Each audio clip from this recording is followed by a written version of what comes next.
এটা হচ্ছে original olive oil.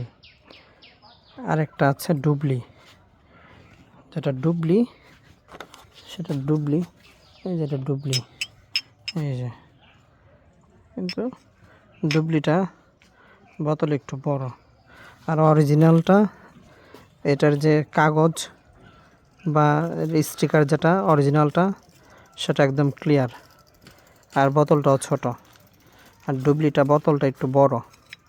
এখানে কোনো মানে ইম্পোর্টের কোনো লেভেল নাই, অরিজিনালটাতে ইম্পোর্টের লেভেল আছে।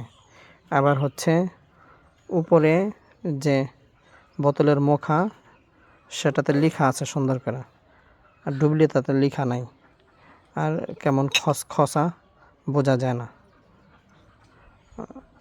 আর অরিজিনালটা দেখেন, অরিজিনালটা এখানে ইম্পোর্টের আমদানি করা পরিবেশকদের নাম লেখা আছে, অরিজিনাল।